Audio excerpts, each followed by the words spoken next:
কিয়ামতের পূর্বে মদ নেশা জুয়া বেড়ে যাবে। হুজুর বলতেন দোয়া করবা, আল্লাহ আমার সেই যুবক বানায়েন না যে মদ পান করবে, নেশা করবে, জুয়া খেলবে। তাহলে কিয়ামতের এই চিহ্ন তো আপনি আমারে দিয়ে দেখাইলেন, আমাকে দিয়ে দেখাইলেন। এই জন্য দোস্ত, তোমরাও এটা ভাইব, তোমাদের যাদের দ্বারা অশ্লীলতা, বেহায়াপনা, অসভ্যতা, নোংরামি, হারাম, জিনা, ব্যভিচার, মদ, জুয়া, নারী অস্থিরতা ছড়িয়ে পড়ছে এই মুমিনের সমাজে, মুসলমানের সমাজে, হায় বদনসিব, তোরে দিয়ে আল্লাহ কিয়ামতের চিহ্ন দেখাচ্ছে।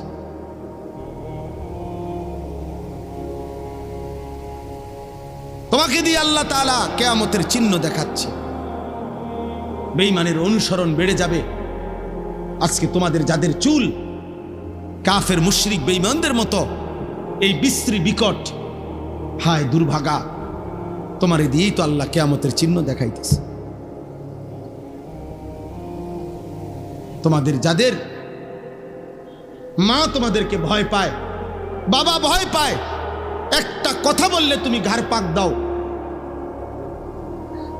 তুমি মার অবাধ্য সন্তান, তুমি বাবার অবাধ্য সন্তান, তা নাফরমান, তোমাকে দিয়েই তো আল্লাহ কিয়ামতের চিহ্ন দেখাচ্ছে।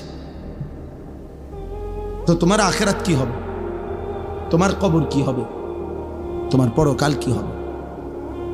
তোমার আগামী ভবিষ্যৎ কি হবে? তুমি ভেবে দেখো,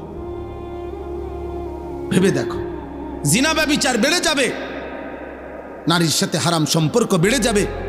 এখন তোমরা যারা এর মধ্যে লিপ্ত আছো, তুমি কি বুঝো না যে আল্লাহ তোমাকে দিয়ে কিয়ামতের চিহ্ন দেখাচ্ছে?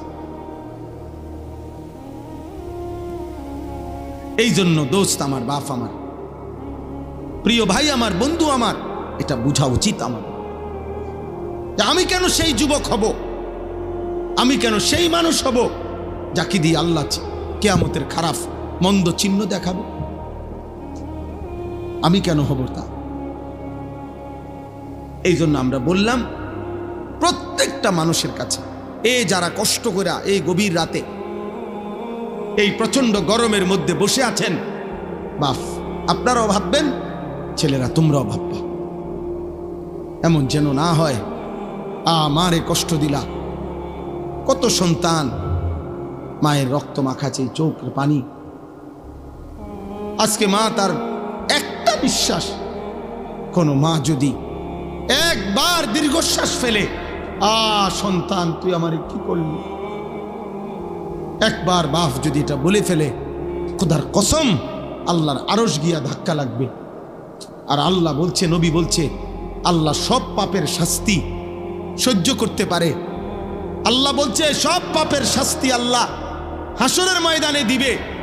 খোদার কসম নবী বলছে, উম্মত কুল্লু যুনুবি ইউআখিরুল্লাহু ইলা আজালিম মুসাম্মা, সকল পাপ আল্লাহ চাইলে কিয়ামত পর্যন্ত বিলম্ব করতে পারে শাস্তি, কিন্তু ইল্লা আকুল ওয়ালিদাইন, মা বাবার নাফরমানি আল্লাহ এই পাপ আল্লাহ সহ্য করে না।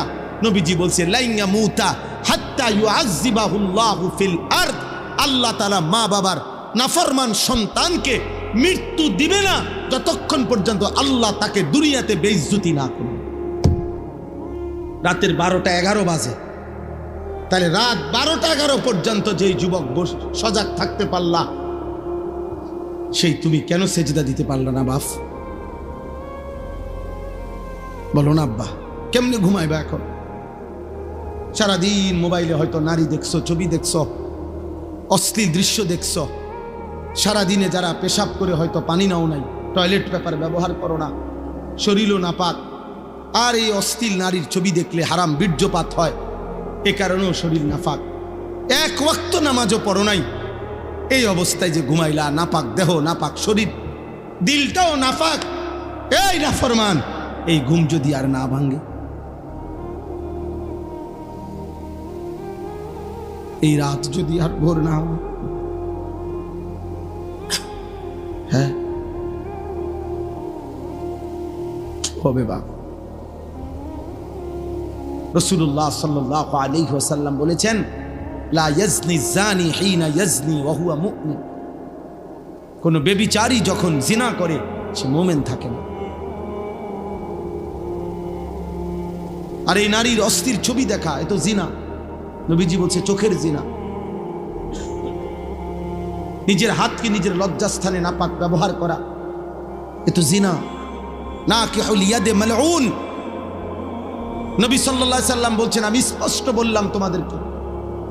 নবীজি বলছে নিজের হাত যে নিজের লজ্জাস্থানে নাপাক ব্যবহার করে, হারাম বীর্যপাত করে, আল্লাহ রাসূল বলছে সে মালউন, অভিশপ্ত। মালউন, অভিশপ্ত।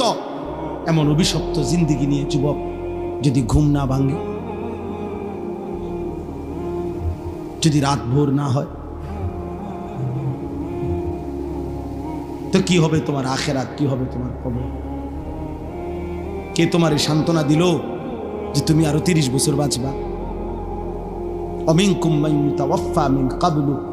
আল্লাহ বলেন আমি কিন্তু বান্দা সকলকে বৃদ্ধ বয়স পর্যন্ত পৌঁছাই না। আমার এই মুরব্বী হুজুর তো তিনি বৃদ্ধ হইছে বলে আমরা সবাই বুড়ো হব না? আল্লাহ বলে না বান্দা, আমি অনেককেই তার আগেই মৃত্যু দিয়ে ফেলি। দেয় মৃত্যু, কথা বলে না? 3 বছর শেষ, আবার অল্প একটু। 3 দিনের বাচ্চা কবরে যায়? 3 বছরের বাচ্চা কবরে আছে? 3 মাসের বাচ্চা কবরে আছে? তাইলে আমার প্রিয় বন্ধু মাওলানা মোতালেব হোসাইন সালিহি, বাংলাদেশের একজন অন্যতম বক্তা, আলেমে দ্বীন, ওর একটা মেয়ে বাচ্চা হয়েছে আজকে 1 মাস। 1 মাসের বাচ্চা। গত 1 মাস আগে এই মেয়ে বাচ্চাটা অসুস্থ ছিল কয়েকদিন। গত 3 দিন আগে রাত্রেবেলা আমারে বলতেছে ঢাকা নিছে, ঢাকার শ্যামলীতে বড় হসপিটালে ভর্তি করাইছে। আমি বললাম এখন কি অবস্থা বাচ্চার? বলল যে এখন আলহামদুলিল্লাহ অনেকটা ভালো আছে। হাসপাতালটা অনেক ভালো, বর্ণনা দিতেছে আমারে, খুব সুন্দর হাসপাতাল, চিকিৎসা খুব ভালো, ইত্যাদি ইত্যাদি। এই রাত্রে এটা বলল। পরের দিন রাত 12:30 বাজে আবার কল আসছে হের এই মোতালেব মৌলানার। আবার যখন আমি মোবাইল রিসিভ করছি পরের দিন রাত 12:30টায়, ও দেহি কাঁদতেছে। কিরে দোস্ত কি হইলো? কয় আমার বাচ্চাটা মারা গেছে, আমার 1 মাসের বাচ্চাটা মারা গেছে। 2টা ছেলের পরে একটা মেয়ে হইছে, বড় বেশি আদরের মেয়ে হয়েছিল, বাচ্চাটা মারা গেছে। আমি অবাক হয়ে গেছি। অনেকক্ষণ সান্ত্বনা দিয়ে যখন বললাম, হৃদয় বিদারক কথা যেটা, যে আমি যখন তাকে বললাম যে এখন তুই কই, বাচ্চাটা কোথায়, এখন কই তোরা? ও তখন বলতেছে যে আমি ঢাকা থেকে রওনা দিছি, আমার মৃত বাচ্চা আমার কোলে, আমি বাচ্চাটারে কোলে নিয়ে আসি, আমার বাচ্চা আমার দিকে তাকায় আছে। আচ্ছা ভাবেন তো, 1 মাসের এই বাচ্চা কোলের যেই বাবা সেই ঢাকা থেকে লাকসাম পর্যন্ত আসছে, এমন মৃত বাচ্চা 1 মাসের কোলে নিয়ে এই বাবার কলিজায় তখন কেমন অবস্থা হয়েছে? ওই গর্ভধারিণী মায়ের হৃদয়ের অবস্থা তখন কি হয়েছে?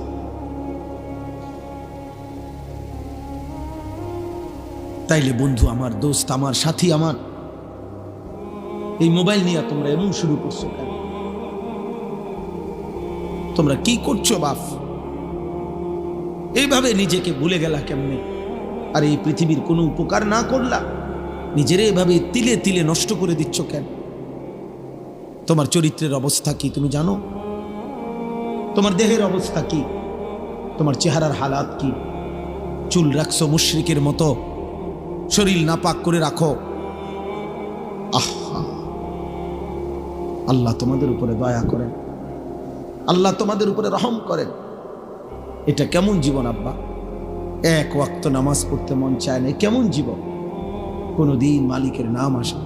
আজকে আমি মসজিদে জুমার নামাজে আমার জুমার বয়ানের তাফসিরে বলছি, শয়তানকে শয়তান কেন বলা হয়? শয়তানকে শিন তা নুন, শয়তানের মূল অক্ষর, অর্থ হলো 24 ঘন্টা যার প্রতি মুহূর্ত যে হক থেকে, সত্য থেকে দূরে, এই জন্য তাকে শয়তান বলা হয়। অর্থাৎ 1 সেকেন্ড যে নিজে এবং তার অনুসারীদেরকে 24 ঘন্টা যে হক থেকে, সত্য থেকে, আল্লাহর পথ থেকে সরায়া রাখতে চায়, এজন্য তাকে শয়তান বলে। তাহলে দোস্ত, শয়তানের সিফাত যে সে নিজে এবং তার অনুসারীদেরকে আল্লাহর পথ থেকে 24 ঘন্টা সরায়া রাখতে চায়। তাহলে 24 ঘন্টার একটা দিনে তোমাদের যাদের একটা ওয়াক্ত নামাজের সেজদা জুটলো না কপালে, তুমি কিংবা তোমার আশেপাশের কোনো বন্ধু, তাহলে তুমি তো নিজে এবং তোমার বন্ধুদেরকে তুমি তো যেই পথে পরিচালিত করিলা, এ তো শয়তানের আখলাক, এ তো ইনসানের আখলাক হইতে পারে না, এ তো মানুষের চরিত্র হইতে পারে না। নয়তো একটা 24 ঘন্টার দিন কেমনে পার করে দিলা, যে 24 ঘন্টায় একটা সেজদাও দিলা না আল্লাহরে, একবার মুখ দিয়া আল্লাহ এই নামটাও বের হইল না, এত বড় দুর্ভাগা তুই কেমনে হইলি বা, কেমনে হইল?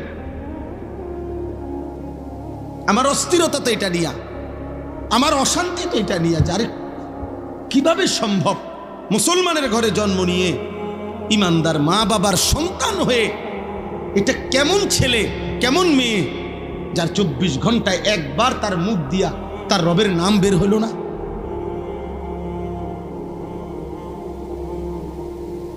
এ কেমন জীবন আব্বা, এ কেমন জিন্দেগি? আল্লাহ আমাদেরকে হেফাজত করে। মানুষ একদিনে বদলায় না, মানুষ একদিনে বদলায়, কিন্তু শুনতে থাকলে হৃদয়ে জমতে থাকে। মানুষ চোখে যা দেখে তার হৃদয়ে জমে, কানে যা শুনে তার হৃদয়ে জমে। মানুষের সমস্ত উপলব্ধি ইন্দ্রিয়ের, চোখ, নাক, কান, জিহ্বা, ত্বক মানে চামড়া, এই যে পঞ্চ ইন্দ্রিয়, এই ইন্দ্রিয় যাই স্পর্শ করে, উপলব্ধি করে, তার হৃদয়ে আইসা জমা হয়, দিলে জমা হয়। এই দিলের মধ্যে জমা হলে এখান থেকে এরপরে প্ল্যানিং প্রোগ্রাম হয়, এটা করবে না না করবে, কি করবে না করবে, যাবতীয় চিন্তা ফিকির অন্তরে তৈরি হয়। এরপরে মানুষ কাজটা বাস্তবায়ন করে। এই জন্য কেউ যদি চোখে দেখে, কানে শোনে, হৃদয়ে জমে, এবং পরবর্তীত প্রয়োজনে আল্লাহ চাইলে সেটা তার হৃদয়ে ভেসে ওঠে, স্মৃতিতে ভেসে ওঠে। এটার একটা সহজ উদাহরণ হইল, আমরা প্রত্যেকেই, আমি আমার কথা বলি, আমি যে সেই ছোটবেলায় 90 সালের পরে, 90, 91, 92 সালের আগে প্রাইমারি স্কুলে পড়ছি, তাহলে আমি যে আজকে কত বছর আগে, ধরে নেন 35 বছর আগে, আমার সেই প্রাইমারি স্কুলের সাথী যারা, যাদের সাথে আমি পড়ছিলাম সহপাঠী, হয়তো অনেকেই আমি 35 বছরেও আর দেখি নাই, কিন্তু তাদের যাদের নাম আমার মনে আছে, ওদের নাম আমি স্মরণ করলেই আমার এখনো তাদের চেহারা ভাইসা ওঠে। আমার মনে পড়ে ও কেমন আছিল, ওই আমার ওই বন্ধুটা। তাইলে কি বোঝা গেল? এই হৃদয়ের জমা কথাগুলো, স্মৃতিগুলো মুছে না, প্রয়োজনের মুহূর্তে জ্বলে ওঠে, ভেসে ওঠে।